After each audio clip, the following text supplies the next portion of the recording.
If you've ever found yourself standing in front of the mirror, criticizing your body, getting frustrated with your symptoms, feeling angry that you're not where you want to be, or constantly feeling like you need to fix yourself before you can finally be happy and love yourself, then this video is for you. Keep watching.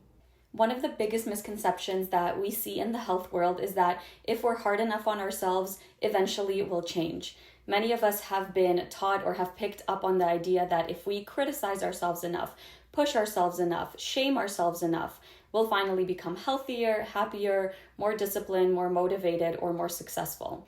And while there's definitely a time and place to exercise our resilience and show up even when we don't necessarily want to, there's a major difference between doing that out of love and commitment to ourselves versus out of hate and judgment and shame towards ourselves.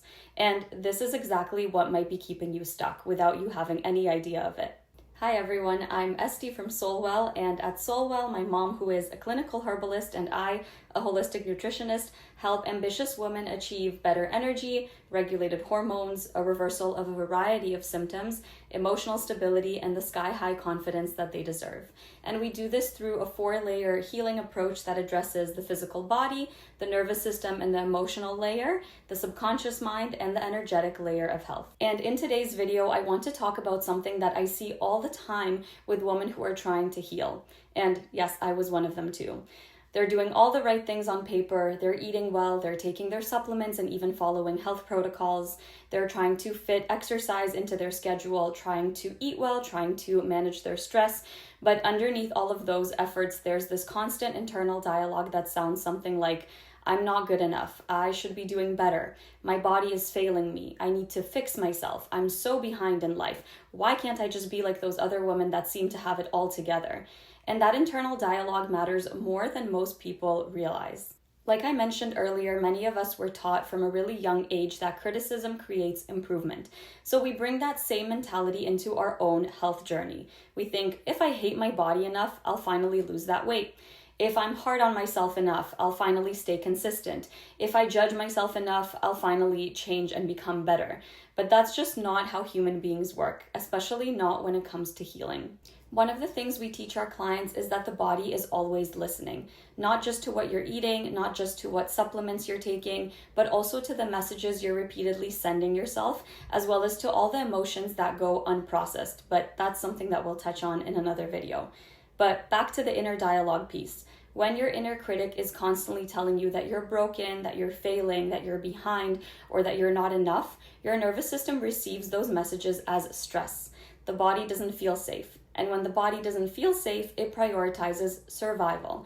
Not healing, not growth, not repair, survival. Not to mention that behind every physical condition, there is an underlying emotional root cause, meaning that there is an emotion or an old story you've been holding on to and not addressing for long enough that it actually begins to manifest on the physical level as physical symptoms or conditions. Like, for example, some of the things you can see as a result of that critical self-talk and that criticism and that shame are headaches, acne, weight gain, and stubborn weight. Like I said earlier, the body is always listening. And not only that, but it also communicates through physical symptoms. It's literally expressing these symptoms outwardly where you can see them, showing you where your imbalances lie and where it's time to change and upgrade outdated beliefs, stories, and identities. This is one of the reasons why so many women feel stuck. They're trying to heal from the same state that contributed to the problem in the first place.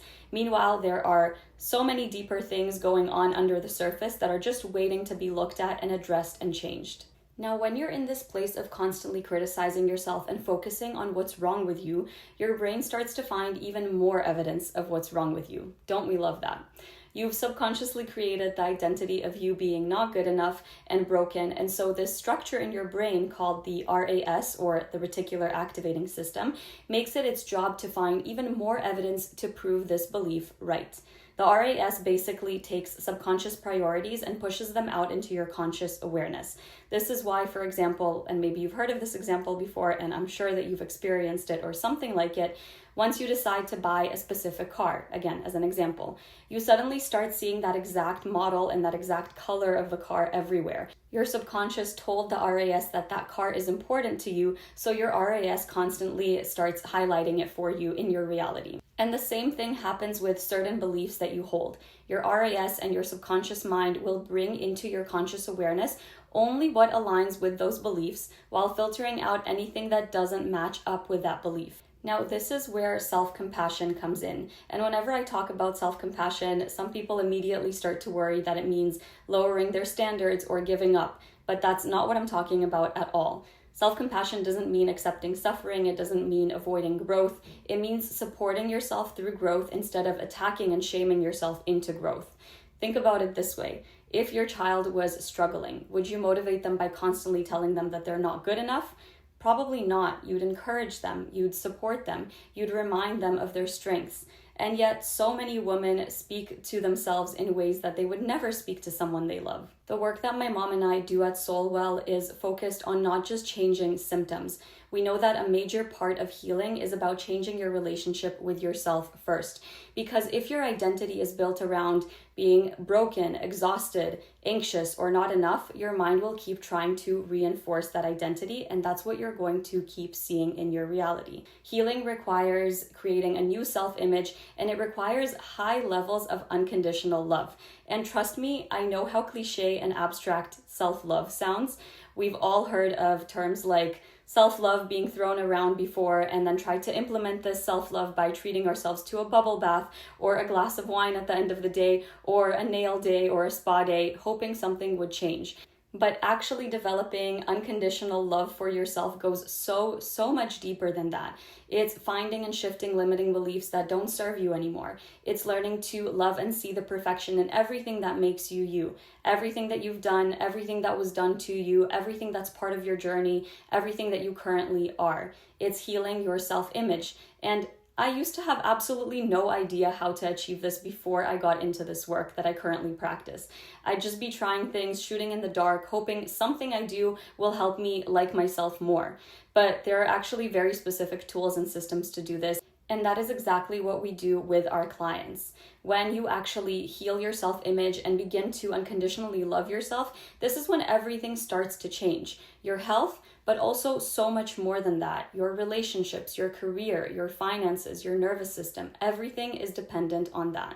And really, even though a lot of our clients do come to us to fix and heal a physical condition, some of the biggest breakthroughs that we actually see and witness are not just physical. They're the moments when a woman stops seeing herself as broken, when she starts speaking to herself differently, and in a moment where she usually spent hours replaying everything she's done wrong, she stops herself in her tracks and chooses to love herself. When she starts trusting herself again and being confident in herself, in her body, in her choices.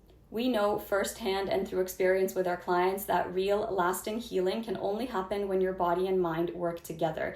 This is exactly why the work that we do addresses 4 layers of health.